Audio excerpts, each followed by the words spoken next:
ಕಾಲ ಎಷ್ಟೇ ಮುಂದುವರೆದಿದ್ದರೂ ಸಹ ಜನ ಇಂದಿಗೂ ಮೂಢನಂಬಿಕೆಗಳ ಮೇಲೆ ನಂಬಿಕೆ ಮರೆತಿಲ್ಲ.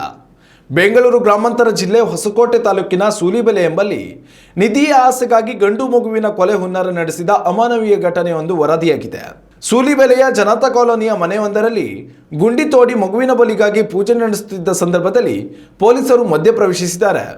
ಬೇರೊಬ್ಬರಿಂದ ಗಂಡು ಮಗುವನ್ನು ಖರೀದಿಸಿ ಬಲಿ ಕೊಡಲು ಸಂಪೂರ್ಣ ಪ್ಲಾನ್ ಮಾಡಲಾಗಿತ್ತು ಎನ್ನುವುದು ತನಿಖೆ ವೇಳೆ ಹೊರಬಿದ್ದಿದೆ. ಸೈಯದ್ ಇಮ್ರಾನ್ ಎಂಬುವರ ಮನೆಯಲ್ಲಿ ಈ ರೀತಿ ನಿಧಿ ಆಸೆಗಾಗಿ ಪೂಜೆ ನಡೆದಿತ್ತು. ಬೇರೊಬ್ಬರಿಂದ ಗಂಡು ಮಗುವನ್ನು ಖರೀದಿಸಿದ ಸೈಯದ್ ಹುಣ್ಣಿಮೆ ದಿನದಂದು ಮಗುವನ್ನು ಬಲಿ ಕೊಟ್ಟು ಗುಂಡಿಯಲ್ಲಿ ಹೂತು ಹಾಕುವ ಯೋಚನೆಯಲ್ಲಿದ್ದರು. ಆದರೆ ಈ ಬಗ್ಗೆ ಅಪರಿಚಿತರು ಸಂಬಂಧಪಟ್ಟ ಅಧಿಕಾರಿಗಳಿಗೆ ಕರೆ ಮಾಡಿ ದೂರು ನೀಡಿದ್ದಾರೆ. ಸೂಕ್ತ ಮಾಹಿತಿ ಆಧರಿಸಿ ಅಧಿಕಾರಿಗಳು ಹಾಗೂ ಪೊಲೀಸರು ಸ್ಥಳಕ್ಕೆ ಭೇಟಿ ನೀಡಿದ ಸಂದರ್ಭದಲ್ಲಿ ಗುಂಡಿ ತೆಗೆದು ಪೂಜೆ ನಡೆಯುತ್ತಿರುವುದು ಬೆಳಕಿಗೆ ಬಂದಿದೆ.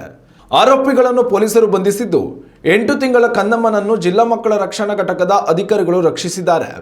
ಈ ಸಂಬಂಧ ಸೂಲಿಬೆಲೆ ಠಾಣೆಯಲ್ಲಿ ಪ್ರಕರಣ ದಾಖಲಾಗಿದೆ. ಉತ್ತಮ ಸಂಸ್ಕಾರಯುತ ಶಿಕ್ಷಣದೊಂದಿಗೆ VSS English medium CBSE school Udupi Muddur. ನರ್ಸರಿಯಿಂದ 10ನೇ ತರಗತಿವರೆಗೆ ಶಿಕ್ಷಣದ ಜೊತೆಗೆ 5ರಿಂದ 10ನೇ ತರಗತಿವರೆಗಿನ ವಿದ್ಯಾರ್ಥಿನಿಯರಿಗೆ ಉತ್ತಮ ಹಾಸ್ಟೆಲ್ ಸೌಲಭ್ಯವೂ ಇದೆ.